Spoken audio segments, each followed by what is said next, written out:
नमस्कार. मनाच्या श्लोकाचा आजचा 44वा श्लोक. श्लोक 44.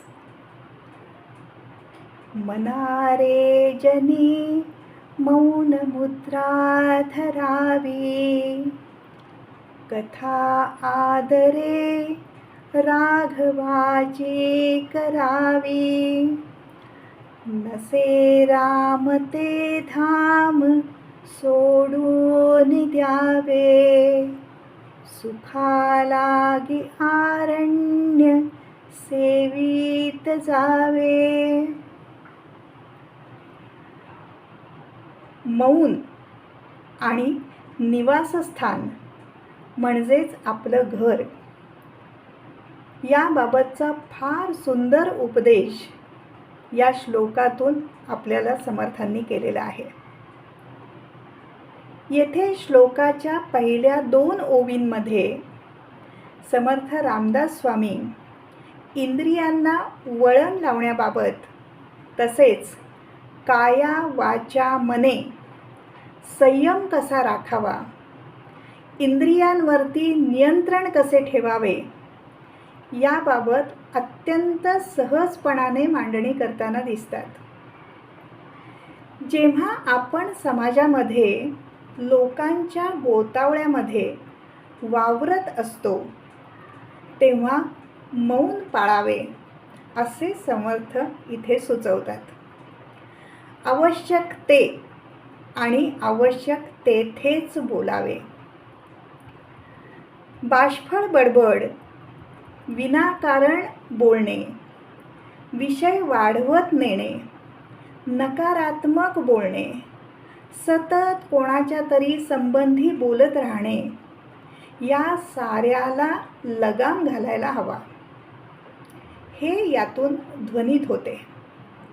कारण अशा बोलण्यामुळे आपण विषयांमध्ये वाहवत जातो. कळत नकळतपणे त्याचेच ठसे आपल्या मेंदूवरती उमटवत राहतो, दृढ करत राहतो, आणि हे सारे आपल्या कार्यशक्तीला, आपल्या इच्छाशक्तीला मारक ठरत असते. त्यामुळे आपण आपल्या ध्येयापासून परावृत्त होत जातो. म्हणून यांना लगाम घालायला हवा. याच्या पुढे जाऊन ते असेही म्हणतात की जेव्हा बोलायची वेळ येते तेव्हा अत्यंत आदराने श्रीरामांबाबत बोलावे, राघवाबाबत बोलावे. यात दुसरा एक फार मोठा अर्थ दडलेला आहे आणि तो लक्षात घ्या. येथे समर्थ सुचवतात की ज्यात राम आहे, म्हणजेच ज्यात तथ्य आहे, असेच बोलावे. अन्यथा रला ट लावून काहीतरी बोलत राहणे याला काहीही अर्थ नाही. यातून काहीही हाती लागणार नाही. आपला उत्कर्ष तर होणारच नाही, केवळ वेळ मात्र हातातून निसटून जाईल. या श्लोकाच्या पुढच्या 2 ओवींमध्ये समर्थ सांगतात, तुम्ही सुखसमृद्धीत असाल, तुम्ही ऐशो आरामात असाल, पण जेथे रामाचा वास नाही, सत्याला थारा नाही, इतरांप्रती कणव नाही, अशा घरामध्ये निवास करण्यात काय अर्थ आहे? असे घर असेल तर या वातावरणापासून आपण स्वतःला दूर ठेवायला हवे.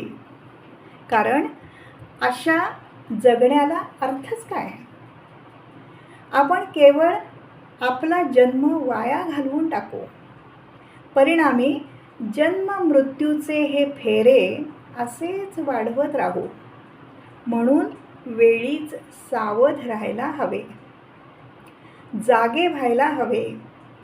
यापेक्षा खरे सुख जिथे मिळेल, तेथे अगदी अरण्य असेल तरी तेथे आनंदाने समाधानाने राहावे. खडतर मार्ग स्वीकारावा लागला तरी त्याचा स्वीकार करावा. आपल्या क्षमतांची आपण जाणीव वाढवावी, क्षमता ओळखाव्यात आणि जबाबदारीने आयुष्य जगावे. सोन्याच्या पिंजऱ्यामुळे शरीराला मनाला पांगळेपणा येणार असेल तर त्याचा वेळीच त्याग करून समर्थपणे आयुष्य जगावे. त्या जगण्याला अर्थ प्राप्त करून द्यावा. आणि अगदी थोडक्यात सांगायचे तर जगण्यात राम आणण्याविषयी समर्थ या श्लोकातून आपल्याला उपदेश करत आहेत. धन्यवाद.